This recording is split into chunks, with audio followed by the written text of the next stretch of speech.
Good morning friends, IGS moral point YouTube channel पर आप सभी का स्वागत है।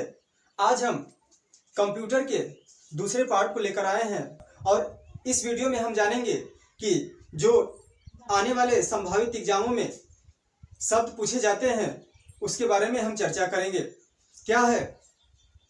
पहला शब्द है परम 8000, जो भारत का पहला सुपर कंप्यूटर परम 8000 और इसका पूरा नाम पैरेलल मशीन है। क्या है? Parallel machine. और डीटीपी का पूरा नाम होता है डेस्कटॉप पब्लिशिंग।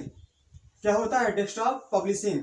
अगला मीडी का पूरा नाम म्यूजिक इंस्ट्रूमेंटल डिजिटल इंटरफेस।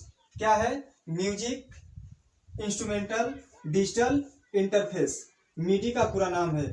अगला, पहला इलेक्ट्रॉनिक कंप्यूटर, प्रथम इलेक्ट्रॉनिक कंप्यूटर कौन सा है? एनियक।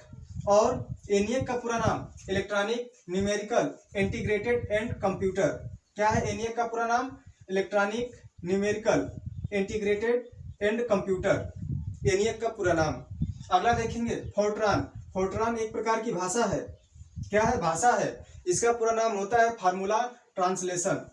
इसका पूरा नाम क्या है? Formula translation. और अगली भाषा है बेसिक भाषा है और इसका पूरा नाम होता है beginners all purpose symbolic instruction code. क्या होता है? Beginners all purpose symbolic instruction code, किसका? बेसिक का पूरा नाम होता है। अगली भाषा है कोबोल का पूरा नाम देखेंगे common business oriented language. COBOL का पूरा नाम होता है कॉमन बिजनेस ओरिएंटेड लैंग्वेज। और देखेंगे कि इंटेल कंपनी जो माइक्रोसॉफ्ट कंपनी द्वारा बनाई गई थी और यह पहली माइक्रोचिप इंटेल 4004। क्या नंबर था? 4004। इंटेल जो पहली माइक्रोचिप।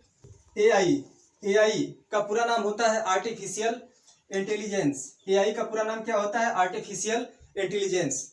अगला देखेंगे बूटिंग ऐसा शब्द है जब कंप्यूटर हमारा ऑन होता है तो उस समय क्या होता है? कंप्यूटर बूट करता है, स्क्रीन पर दिखाई देने लगता है, वही क्या होता है? बूटिंग कहलाता है। जैसे ऑपरेटिंग सिस्टम को रैम में लोड करने के लिए किसका प्रयोग किया जाता है? बूटिंग करने का कार्य यही क्या कहलाता है? बूटिंग कहलाता है। जीयूआई का पूरा नाम होता है ग्राफिकल यूजर इंटरफेस। क्या होता है? ग्राफिकल यूजर इंटरफेस, किसका नाम होता है? जीयूआई का। अगला देखेंगे डोमेन नेम क्या होता है? कि जब आप इंटरनेट पर अपनी वेबसाइट को सर्च करते हैं तो जैसे जो लास्ट का 3 कोड होता है और 2 कोड होता है वही क्या कहलाता है? डोमेन नेम कहलाता है। जैसे .com होता है, वो क्या होता है? डोमेन नेम होता है। जैसे .in वो क्या होता है? डोमेन नेम होता है। क्या करता है कि उससे यह पता चल जाता है कि यह वेबसाइट किससे संबंधित है और किस देश और किस संगठन से संबंधित है आपकी वेबसाइट, डोमेन नेम। आगे देखेंगे एचटीएमएल का पूरा नाम होता है हाइपरटेक्स्ट मार्कअप लैंग्वेज। क्या होता है? हाइपरटेक्स्ट मार्कअप लैंग्वेज एचटीएमएल का पूरा नाम होता है। यह क्या होता है? एक कोडिंग होता है। अगला देखेंगे HTTP hypertext transfer protocol. HTTP का पूरा नाम होता है हाइपरटेक्स्ट ट्रांसफर प्रोटोकॉल। जब आप वेबसाइट पर सर्च करते हैं, कोई वेबसाइट पर आप यूआरएल डालते हैं, जैसे सर्च बार को डालते हैं, उसमें क्या होता है? एचटीटीपी यस लिख के आता है। तो हाइपरटेक्स्ट क्या होता है? Hypertext transfer protocol. यस जब लग जाता है तो क्या होता है? सिक्योर हो जाता है। अगला देखेंगे, अगला होता है यूएसबी यूनिवर्सल सीरियल बस। क्या होता है? यूएसबी का पूरा नाम होता है यूनिवर्सल सीरियल बस। यूएसबी क्या होता है? कि एक डिवाइस से दूसरे डिवाइस को जोड़ने का काम करता है। कौन? यूएसबी। अगला होता है वाईफाई का पूरा नाम होता है वायरलेस फिडिलिटी। वाईफाई का पूरा नाम क्या होता है? Wireless fidelity. अगला यूआरएल क्या होता है? जब इंटरनेट पर आप वेबसाइट पर सर्च बार में डालते हैं तो क्या होता है? यूआरएल होता है और उसे क्या कहा जाता है? यूनिफॉर्म रिसोर्स लोकेटर यूआरएल का पूरा नाम होता है। अगला होता है ईमेल का पूरा नाम होता है इलेक्ट्रॉनिक मेल। ईमेल का पूरा नाम क्या होता है? इलेक्ट्रॉनिक मेल होता है। और देखेंगे ARPANET क्या है? सर्वप्रथम जो विश्व में इंटरनेट प्रयोग किया गया था किसके द्वारा? ARPANET कंपनी द्वारा किया गया था। सर्वप्रथम पहला इंटरनेट कौन था? ARPANET था।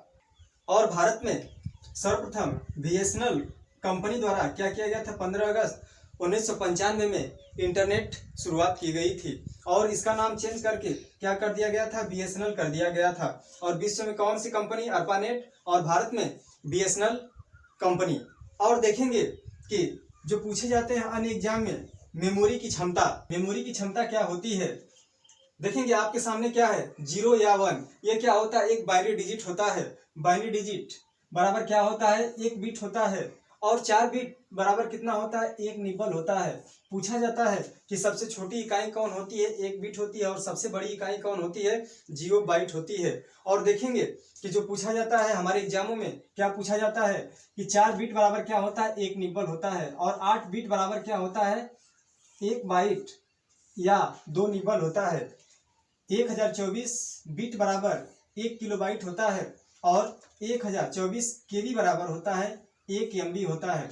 और 1024 MB बराबर 1 GB होता है, जिसे कहा जाता है गीगाबाइट कहा जाता है। और आगे देखेंगे 1024 GB बराबर क्या होता है? 1 टेराबाइट होता है।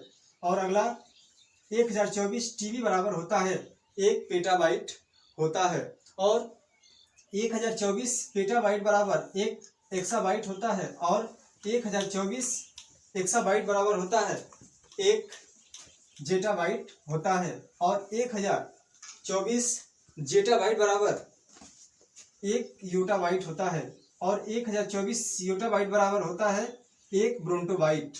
और 1024 ब्रोंटोबाइट बराबर होता है 1 जियोबाइट होता है।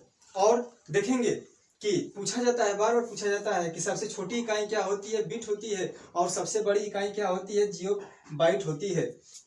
देखेंगे हमसे पूछा जाता है क्या? बाइनरी पूछा जाता है। और बाइनरी से डेसिमल पूछ लिया जाता है। तो आप कैसे निकालेंगे? आप आसानी से निकाल सकते हैं। जैसे बाइनरी संख्या आपको बताया जाता है क्या होता है? 0 और 1 होता है। आप क्या करेंगे? कोई भी संख्या ले लेंगे। कोई भी संख्या आपके सामने ये है और इसका क्या निकालना है? बाइनरी से डेसिमल जो दशमिक संख्या होती है उसी को निकालना है। तो देखेंगे आप आसानी से निकाल सकते हैं। आपको कुछ नहीं करने की जरूरत है। आप क्या करेंगे कि संख्या पीछे से 1 2 4 8 16 32 रखेंगे और जिस संख्या के ऊपर 0 होता है उस संख्या को काट देंगे और क्या करेंगे? जिन संख्या के ऊपर 1 होता है उसी को सिर्फ जोड़ लेंगे। तो क्या होता है? 32 8, फिर इसके बाद आपके सामने क्या है? 2 और 1 करेंगे तो आपका हो जाएगा 43 हो जाएगा। देखेंगे 8 5 कितना होता है? 13। 8 हो गया और 5 13 और क्या हो गया? 43 हो गया। और देखेंगे कि आपके सामने क्या आ गया? डेसिमल संख्या आ गया। डेसिमल संख्या आपका यही है। लेकिन हमें अब इस संख्या का क्या निकालना है? बाइनरी निकालना है, या तो कोई संख्या का निकालना है। जैसे इसी को हम हल करके देखते हैं सही आता है गलत आता है। तो आप कैसे निकालेंगे? करेंगे 2 से भाग करेंगे और आपके सामने क्या होता है? रिमाइंडर होता है, शेषफल होता है। 2 से भाग करेंगे तो 21 दूना क्या होती है? 42। 21 दूना 42 और आपके सामने 21 दूना के 42 और 1 बच जा रहा है। शेषफल क्या बच रहा है? 1 बच रहा है। उसी तरह आप 2 से करेंगे तो क्या हो जाता है? 10 दूनी के 20 और 1 क्या होता है? 21 होता है। 1 क्या हो जाएगा? शेष हो जाएगा और 10 बार भाग गई है। फिर 2 से आप करेंगे तो क्या होगा कि 5 दूनी के 10, 5 दूनी के 10, ठीक, पूरी कट गई। और इसके बाद आगे देखेंगे 2 से करेंगे तो 2 दूनी के 4 होता है। 2 दूनी के 4 हो जाता है और रिमाइंडर कितना बच गया? 1 बचता है। फिर इसके बाद इसी संख्या को हम 2 से करेंगे तो 2 1 2 हो जाता है और शेष क्या बचेगा?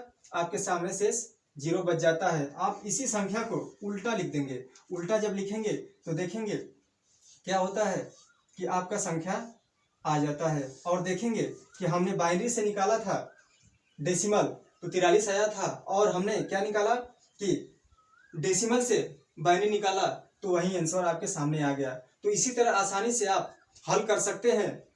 और आज के लिए इतना ही। अगली वीडियो में